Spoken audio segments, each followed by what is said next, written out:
Olá a todos! Nesta semana,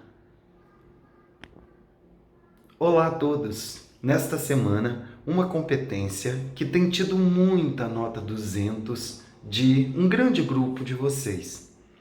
E aí a pergunta, né? Por que uma aula de uma competência em que estamos indo bem? Eu estou falando da competência 4 e tem muitos alunos mesmo com 200 pontos. Mas olha só, para quem não conseguiu ainda essa nota 200, claro, obviamente a aula é para que a gente consiga fornecer informações que levem a essa nota 200. Para quem já consegue, é hora de ter segurança do que está fazendo, dar um ok no roteiro de estudos e, enfim, né, conseguir essa nota 1000 aí que a gente está querendo. A aula está dividida em 3 partes. Na primeira parte, nós vamos fazer um pouco de teoria, entender esse conceito. Isso é importante. Você precisa entender o que você está fazendo ali no texto. Né? Muita gente usa template e aí é hora de entender por que aquilo está dando certo. O que é que eu estou fazendo, afinal de contas? Na segunda parte, e acho que é uma parte bem importante, a gente vai falar sobre os tipos de coesão e alguns operadores argumentativos que eu vejo em texto e que eu tenho pedido para o aluno não usar, e teimosamente alguns estão usando. Vai ser legal que a gente esclarece isso daí, né, se é um exagero meu ou se não. E por fim, nós vamos fazer uma análise de um texto que eu considerei muito bom e que usa a nossa estrutura, e eu vou mostrar como é que dentro dessa estrutura a gente consegue fazer os 200 pontos. A nossa aula de hoje, então, é sobre a competência 4, coesão, conectividade, sequenciação, amarração das ideias. Tudo muito interligado. É a competência 4. O título Para não perder os 200 na competência 4 que eu escolhi, ele tem a ver exatamente com esse fato de grande parte de vocês ter 200, né, na competência 4, né, que é a competência da coesão. Né, mas, ao mesmo tempo, a responsabilidade é grande porque é uma competência que não dá para não fazer 200. Né? Nós temos de garantir essa nota máxima. E como é que garante essa nota máxima? Como é que garante essa regularidade, né, de 200? Entendendo o que nós estamos fazendo e ficando de olho naquilo que não pode ser feito. Para a gente começar, nós precisamos fazer a definição, pensar o que é essa competência e responder sempre o que o Enem está querendo da gente nessa competência 4. A coesão é a competência da coesão textual. Né? E quando eu falo de coesão textual, eu estou falando de organização do texto. Né? Como é que as ideias são organizadas? E as ideias elas só podem ser organizadas por material linguístico. Ou seja, a gente chama de superfície do texto. O que é a superfície do texto? Marcas linguísticas mesmo, palavras, substantivos, preposições, pronomes, advérbios, conjunções, né, expressões temporais que vão organizando essas ideias, né, amarrando essas ideias. Por isso, esta definição aqui, né, coesão textual, é, é, é tem a ver com a organização textual, que exige que as frases e parágrafos estabeleçam entre si uma relação, ok? Mas quando eu falo de relação, eu estou bem falando desse efeito produzido pelos elementos linguísticos que você vai colocar, né? Produzindo o sentido que você quer. Mas quando eu falo de coesão, né, eu preciso entender que eu estou falando de usos linguísticos. Isso vai ficar mais claro à frente. E tem que estabelecer, então, uma relação que garanta a sequenciação coerente do texto. Né? Então, aí a gente vê a relação entre coesão textual e coerência. A coerência é fazer sentido, eu entender o seu texto. E aí tem um monte de fatores também que estão lá ligados à competência 3, né? Que a gente chama de nível profundo do texto, ou seja, né, o que quer dizer aquilo que você colocou. O como você vai dizer é aplicando elementos linguísticos, né? Relacionando e tudo mais. Isso é que é a coesão. E a interdependência das ideias, claro, né? A amarração, né? Como assim? Olha este texto aqui que eu recolhi de uma mexi, né, no texto de uma das minhas alunas, e ela, claro, não escreveu dessa forma, mas eu eliminei alguns elementos linguísticos para a gente entender como é que um texto não tem coesão. O documentário Meninas narra a história de quatro garotas moram em bairros. Nota que se eu isolo isso daí, digo, 4 garotas moram em bairros pobres do Rio de Janeiro, faz sentido. Mas aqui dentro, narra a história de 4 garotas, tem que ter um quê aí. Sem este quê, né, faltam elementos linguísticos. Quem escreve dessa forma que está aí está demonstrando que não domina elementos linguísticos, um que precisa ter aí, que moram em bairros pobres do Rio de Janeiro, que tem seus sonhos anulados com a chegada de um filho. Né? Eu preciso ter isso daí. Esse ponto aí, né? Ponto. Um problema nacional é a gravidez na adolescência. Olha como rompeu tudo aí. Eu precisaria relacionar. Então, como é que ficaria bom? Como é que eu daria 200, então? O documentário Meninas narra a história de 4 garotas que moram em bairros pobres do Rio de Janeiro e têm seus sonhos anulados pela chegada de um filho. A reprodução cinematográfica, ao mostrar a realidade carioca, aponta para um problema nacional. 2 pontos. Olha como 2 pontos também constrói coesão, né? A gravidez na adolescência. Ficou ótimo aí, seria 200. A isso nós damos o nome de textualidade, ou seja, as informações não estão soltas, jogadas, né? Elas vão sendo relacionadas de modo a criar um sentido, né? Que a gente chama de unidade, né? O texto precisa ter uma unidade de sentido, ele precisa dizer alguma coisa, e para eu dizer eu preciso explorar esses elementos linguísticos que vão sequenciar as ideias e que vão dar a coesão. Todo texto é assim? Não, né? Peguei aqui um texto literário, né? Que é bem interessante e que chama Circuito Fechado, né? E ele vai colocando só substantivos, olha, chinelos, vaso, descarga, pia, sabonete, água, escova. Aí a gente fica se perguntando, né? Primeiramente, essa sequência de substantivos aí produz uma narrativa? Claro que sim. Por que alguns são separados por ponto, outros por vírgula? Nota que todas essas perguntas elas estão lá no campo do texto literário. O texto literário visa produzir esse outro efeito aí. E nem precisou de um elemento que amarrasse tudo, sabe? Sei lá, chinelos para ir ao vaso, e depois dar descarga. Não preciso fazer essa conexão, nem sempre, né? Preciso pelo menos e aqui produzir um efeito poético interessantíssimo e criativo, né? Que é típico da literatura. Mas a literatura ela é cheia de vãos. Isso caracteriza mesmo, né, o texto, o discurso literário, né? Ele não vem para ser claro, ele vem para ser criativo, estético, né? Inclusive às vezes tirar do lugar do lugar usual da língua é um grande recurso, né? E no texto dissertativo você não pode fazer isso, porque senão eu posso achar bonitinho, mas eu não compreendo completamente sua ideia. Eu não posso preencher a sua ideia, você tem que me passar a sua ideia com o máximo de clareza possível. Por isso, nosso texto ele é assim, ó, nada de pia, chinelo, vaso, né? O nosso texto é: para compreender essa situação, cabe salientar que o aumento do índice de pessoas, tal, de certo, num contexto em que redes sociais, nesse contexto, é tudo muito amarradinho, quase chato, não é? Algumas pessoas dizem que o texto de Enem é chato. É porque ele é muito amarradinho, ó. Aí para logo, sendo expostas a tantos perfis, aí depois assim, podem desenvolver. Então, a sequenciação ela é dada por elementos linguísticos, marcas visíveis, por isso na superfície do texto. A competência 4, ela é de superfície do texto. Onde é que eu avalio isso? Na competência 4. Né? E ela vale quantos pontos? Ela vale 200 pontos. O que diz exatamente essa competência 4? Para a gente entender bem o que nem quer da gente. Olha, você tem que ser capaz de demonstrar conhecimento de quê? Dos mecanismos linguísticos. Nota como é língua, é uso da língua, é o bom uso do pronome da conjunção. Né? Para quê?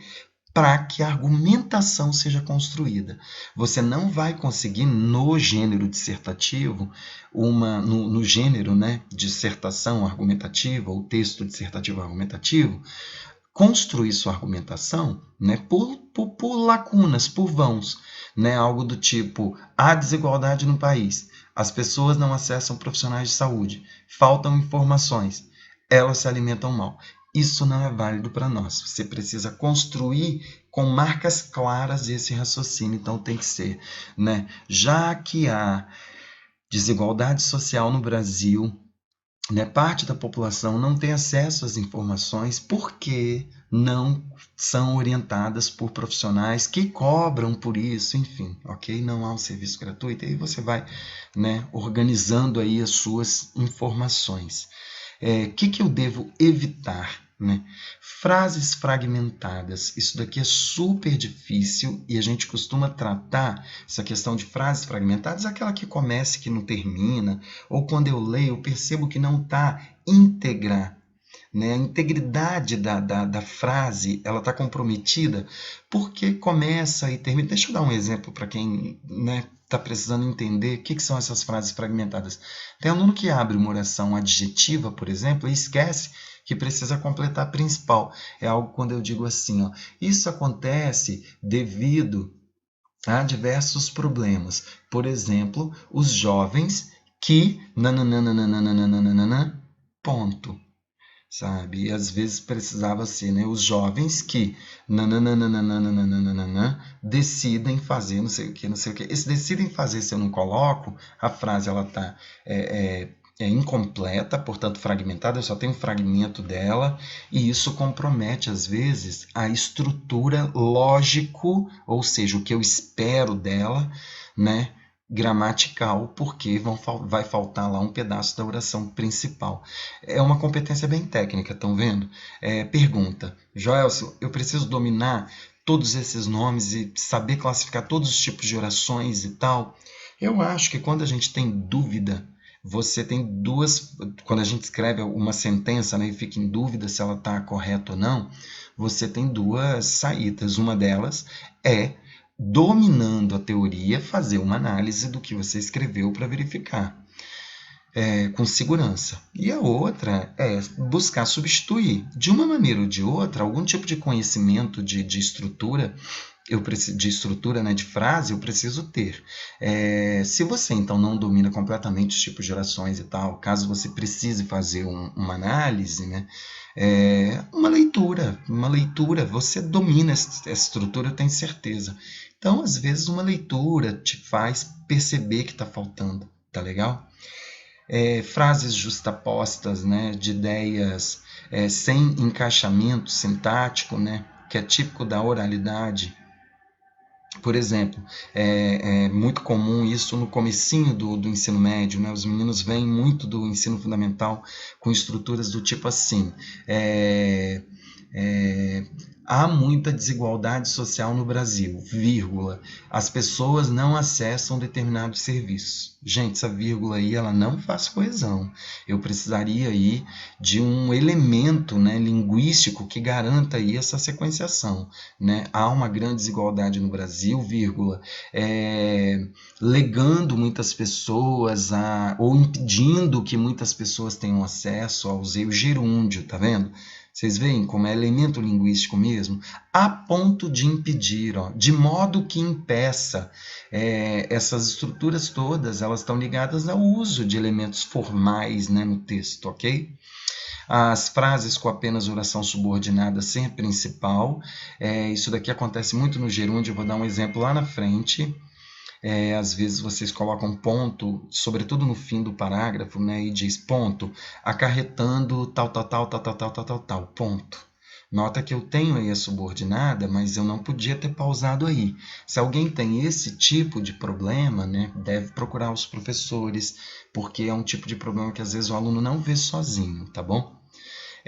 Claro, né, não dá para empregar conector errado, né? Então, usar o todavia, às vezes, para fechar o texto, quando a gente está vendo que seria, né, não seria o todavia, né? Seria, portanto, seria Logo, né, esse tipo de erro vai ser muito cobrado nessa competência, sem dúvida alguma, o corretor não vai perdoar.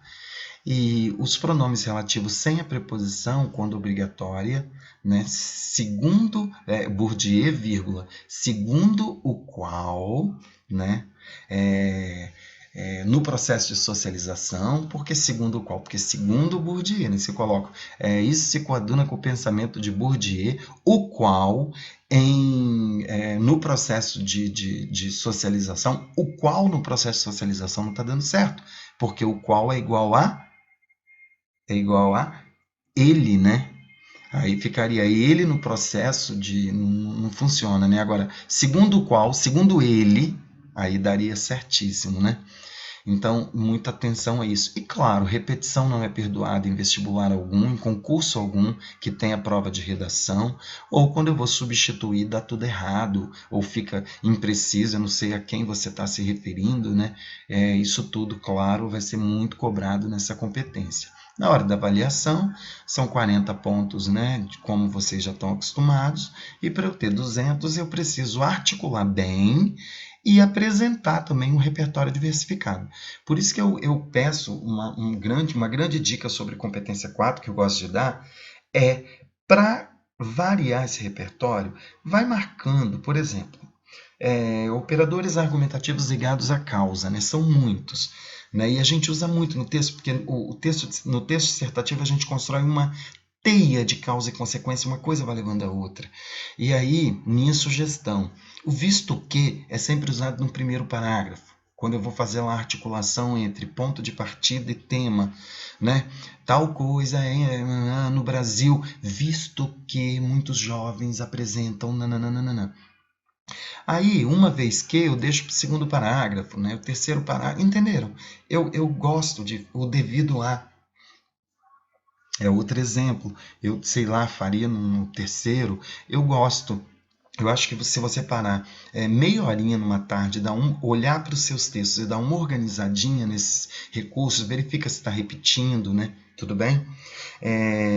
Um pouquinho de cuidado lá no último parágrafo, que costuma repetir muito por meio de, por meio de, por meio de, ou então para que, a fim de, né? E a gente precisa variar esses operadores, ok?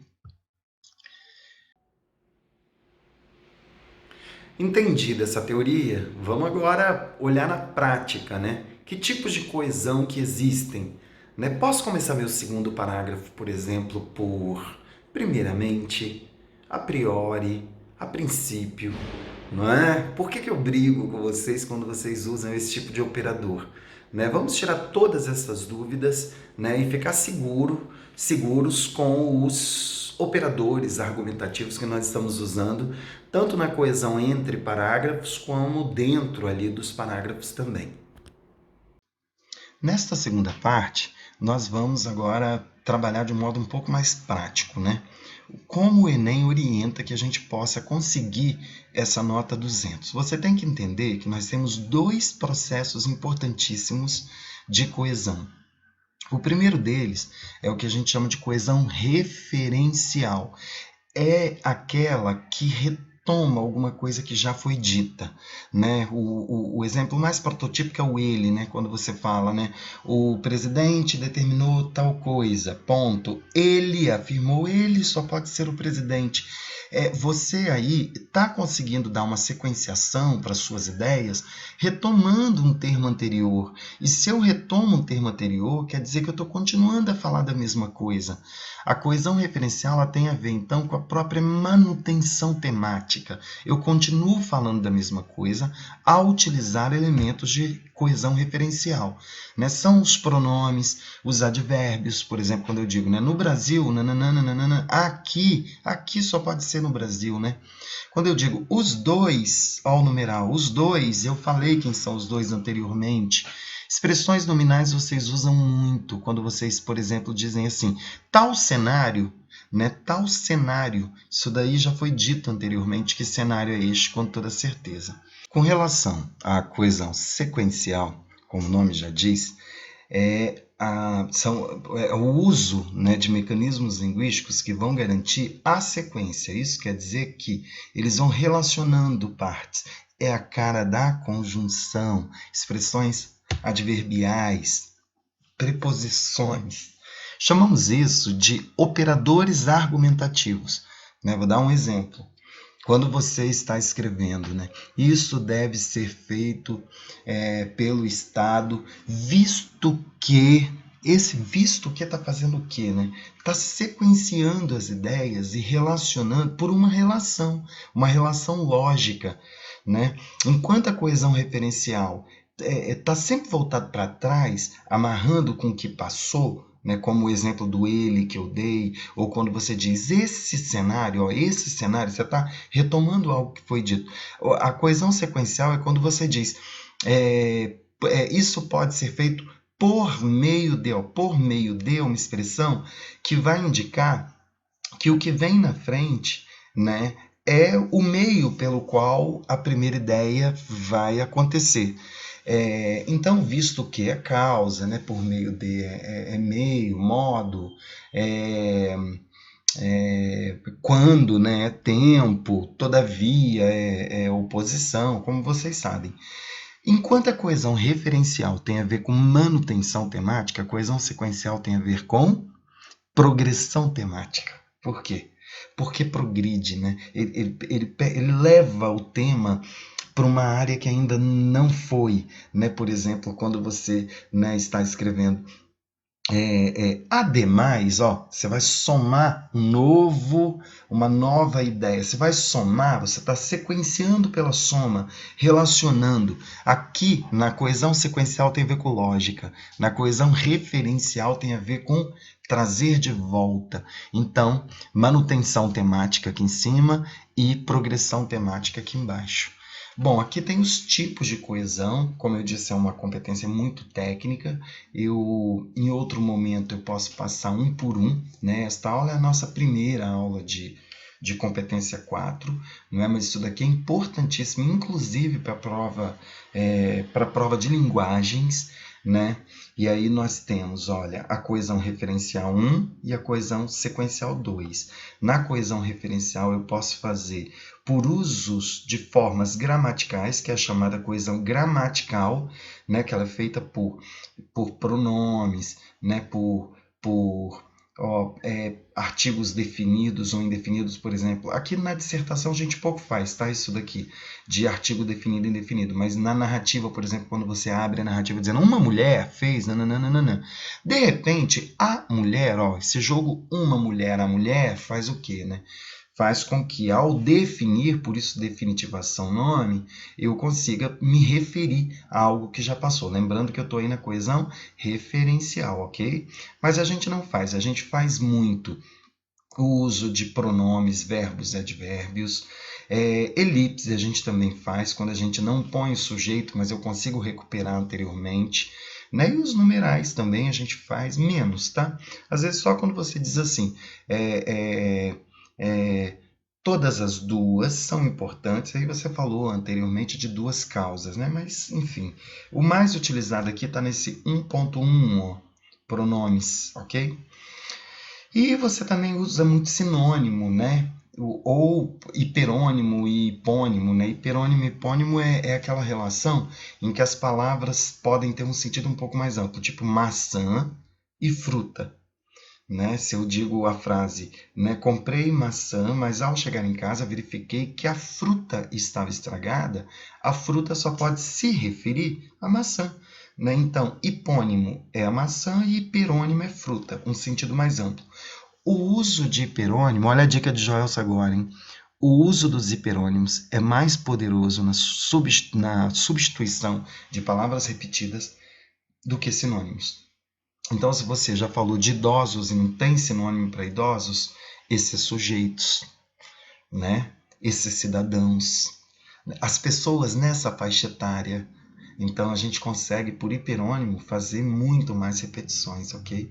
E aí nós temos outras formas aqui, as nominalizações a gente faz muito, né? Com substantivo abstrato vocês fazem muito, tal cenário. Você usou um substantivo abstrato para poder retomar tudo que já passou, né? E na coesão sequencial, você faz isso ou dentro da frase ou entre as frases. E aí, galera, eu queria dar alguns exemplinhos. Vamos lá. A coesão sequencial, para eu dar essa sequenciação, eu posso fazer isso com a conjunção, com a coesão parafrástica, a sequenciação parafrástica que a gente diz, que é quando a gente faz de uma frase para outra, aqui o de certo, ou então aqui o nesse contexto, tá vendo? Ó? Né? Entre uma frase e outra, eu estou fazendo a sequenciação. Mas eu também tenho a sequenciação frástica dentro da frase, né? Por exemplo, quando eu digo aqui servindo como distintivo, ó, esse servindo aqui, ó, olha, é uma redução, é um elemento linguístico que está dando sequenciação dentro da frase, olha. Tá bom? Para quem não gostou, não entendeu este, olha o por meio de, ó. Por meio de aqui embaixo faz o quê? Esse por meio de dá a sequência, mas dentro da frase. Chamamos de sequenciação frástica. Um erro muito comum interfrástico está aqui, ó. Quando eu digo a democracia tem sido constantemente ameaçada, sem contar o aumento da desigualdade social, não só no Brasil, mas também, ó, beleza, tá somando, né, uma coisa, mas também, não só uma coisa, mas também outra e tal. Quando eu ponho um ponto e coloco um gerúndio aqui, promovendo diversos efeitos. Se eu tivesse colocado um ponto aqui, ó, aliás, promovendo diversos defeitos, sobretudo na camada mais necessitada da população. Quando a gente lê, eu vou reler, tá? Parece que tá tudo certo, né? Vamos lá, hein? Mas também em outros países da América do Sul, promovendo diversos efeitos, sobretudo na camada mais necessitada da população. Esse tipo de erro acontece muito no fim dos parágrafos. Quem escreveu não percebeu que aqui, ó, essa oração está isolada, ó. Ela não tem uma oração principal. Isso está errado. Né? Para ficar certo, seria assim, ó, fazendo um balanço de todos os agravantes que foram discutidos sobre essa importante questão, a solução mais plausível porque aí a oração principal está aqui, ó, a solução mais plausível. Se eu tivesse parado com o ponto aqui em questão, eu teria problema. Joelson, eu não consigo visualizar essa diferença. Evita, então, por ponto antes de gerúndio, se está voltando com problema sintático, se você ainda não tem 200 na competência 4, ok? E com relação ao interparágrafo, falamos falamos de um erro interfrástico, né, entre as frases. Agora eu queria falar da coesão que a gente usa dentro do parágrafo, que a gente chama de intraparágrafo, e da interparágrafo, que a gente usa para ligar os parágrafos, né? Eu preparei esse videozinho aqui rapidinho, né, para vocês, só para mostrar. Opa, vamos voltar aqui. Aí. Só para mostrar que, olha, aqui está o nosso modelo de texto. Esse modelo eu entreguei na nossa aula número 3, presencial ainda, tá? Quando eu escrevo um texto, eu utilizo olha aí, ó, em vermelho, olha, eu utilizo essas mesmas expressões coesivas. Isso que na prática ajuda muito, utilizar as mesmas, ó. Agora eu retirei o texto, ó. Aí eu venho agora ali e encaixo o contexto. Quem quiser recuperar isso, pega lá da aula número 3, eu tenho esse material também, é só me pedir por e-mail. Esses elementos eu mantenho eles fixos, sabe? Eu monto meu texto em cima deles e com a prática, né, o ano todo praticando, a gente vai conseguindo. Tá aí ele de volta, ó. Né? Aí está o texto, ok? E eu mantenho exatamente esses elementos coesivos. Agora eu queria chocar um pouquinho, deixar todo mundo chocado. Na entrada do segundo parágrafo, a galera tem usado muito. É importante ressaltar, a princípio, que, então, este a princípio, eu pergunto, é um elemento interparágrafo ou intraparágrafo? A princípio, consegue organizar as coisas que vêm lá na frente, né? Então, tem um a princípio e depois deve ter outro que não é a princípio, né? Ou seja, eu estou organizando as ideias por uma hierarquia, né? Primeiro esta, depois a outra, não é? E o que foi dito lá em cima, se isso daqui é um segundo parágrafo?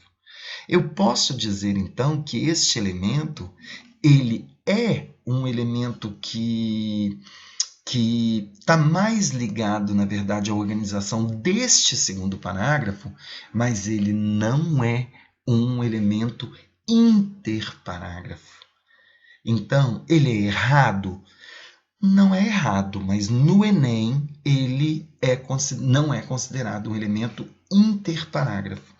Joel, eu estou usando e nunca deixei de tirar 200. É porque o Enem diz que se eu tiver duas marcas interparágrafos, de coesão interparágrafo, eu já posso ter 200. E aí você deve estar fazendo os outros parágrafos. Mas posso pedir? Vamos repensar isso daí? Eu quero pensar num elemento aqui, ó, que consiga ao mesmo tempo retomar o que foi dito e ao mesmo tempo relacionar o que foi dito com o que vem. Vamos ver como é que eu posso fazer? Primeiro, mais exemplos, o que não está certo. Tal questão é, no mínimo, preocupante, pois acarreta impactos éticos e sociais, uma vez que, ó, a coesão intraparágrafo, né? Uma vez que o principal desafio ético diz respeito à possibilidade de roubo ou venda. Aí olha quando coloca aqui, tal questão é no mínimo. Que questão, galera? A questão que foi dita lá em cima. Então, minha pergunta, né? É uma coesão interparágrafo? É. Tal questão, quer dizer, a de lá de cima, ó, interparágrafo, relacionou os dois, sacou? Mas, quando eu vou olhar, é um operador argumentativo? Ou seja, né, está relacionando as duas? Não, só está retomando. Tal questão é coesão referencial, mas eu não tenho aqui um elemento sequencial. O Enem pede para se evitar isso. Mas, outro exemplo. Por outro lado, ó, aqui eu tenho uma relação interparágrafo, porque o anterior disse qual é o primeiro lado, né? Então, outro parágrafo, eu relacionei, né? Outro lado, perdão, eu relacionei, né? No entanto, e é um operador argumentativo. Este, por exemplo, seria bem visto pelo Enem, né? Mas aqui, uma delas está fazendo o quê, né? Uma delas, o delas retoma algo que foi dito, né? Concordam? Então, tem uma coesão intraparágrafo, mas eu não tenho um operador argumentativo. O ideal é que tenha os dois, tá? Aqui, tal questão, ó, tá retomando. Então, é interparágrafo, mas não é um operador argumentativo. O que eu sugiro que você faça, né? Deixa eu fechar, então. O que eu sugiro que você faça? Que você coloque. Ó, o operador que nós usamos é para compreender esse quadro. Olha como para compreender esse quadro eu consigo. Para compreender é um elemento, é um operador argumentativo e o esse quadro é um elemento que retoma. Né? Então, eu acho que a gente precisa ficar muito atento nisso daí. Quando eu coloco também, né, sobre tal assunto, ou a partir disso, olha como a partir disso, né? O a partir faz a coesão sequencial, né? Um operador argumentativo, e o isso que está aí retoma. Né? Então, tem os dois tipos de coesão. Vamos tentar, galera, usar um elemento que tanto faça a retomada, ou seja, que seja, né, um elemento interparágrafo, mas que ao mesmo tempo também seja um operador argumentativo. Quando o Joelson dá 200 pontos na competência, quando o Joelson dá 200 pontos num texto, quando o Joelson dá 200 pontos na competência 4 num texto, o que é que ele está olhando? Né? Como é que é a cabeça de corretor? Né? Quando eu faço essa análise de um texto que eu considero muito bom, a gente também, assistindo a essa análise, vai entendendo como é que é a cabeça do corretor. Então, com vocês, uma análise de um texto que eu considerei muito bom. Para finalizarmos, vamos fazer rapidamente, eu estou com pouco tempo, uma análise.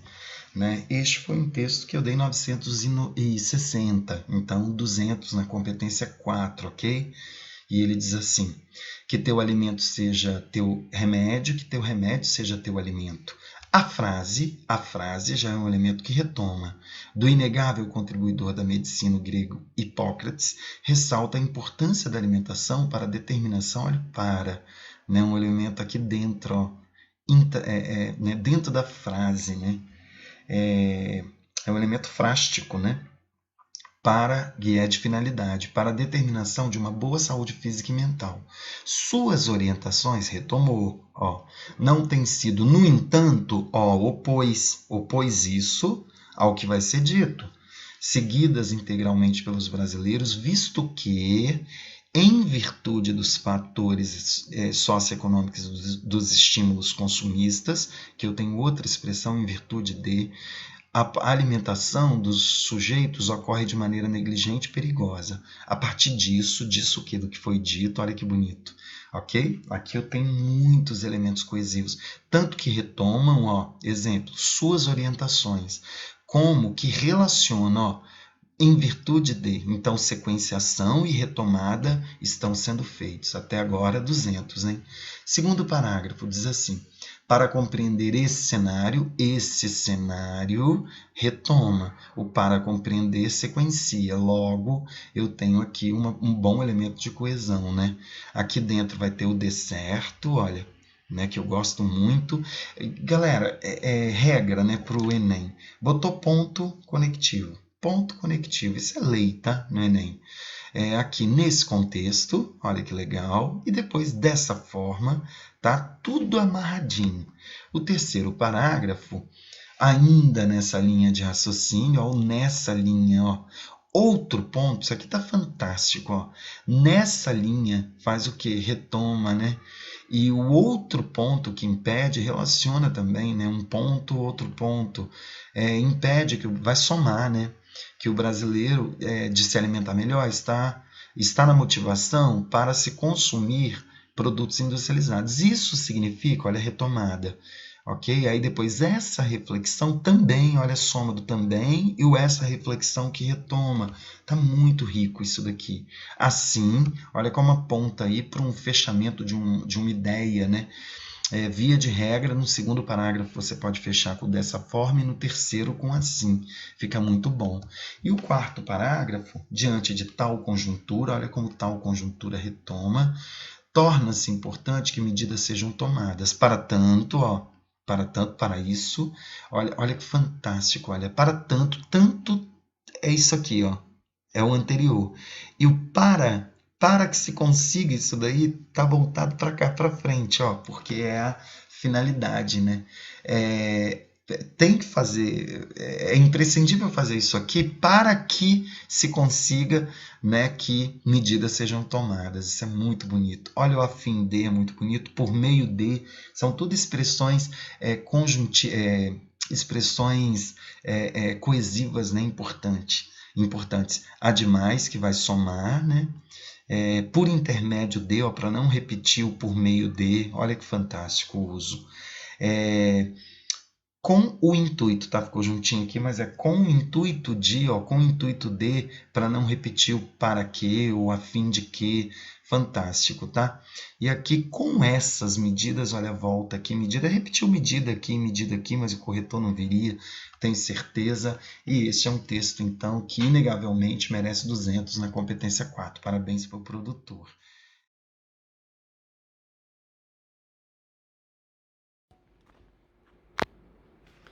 Bem, vou terminar esse momento, então, desejando a vocês uma ótima produção, né? Nós estamos aí agora com o tema do sistema penal. Vamos colocar, né, dentro da nossa agenda esse propósito, né? Fazer 200 pontos na competência 4. Essa é uma competência muito técnica, né?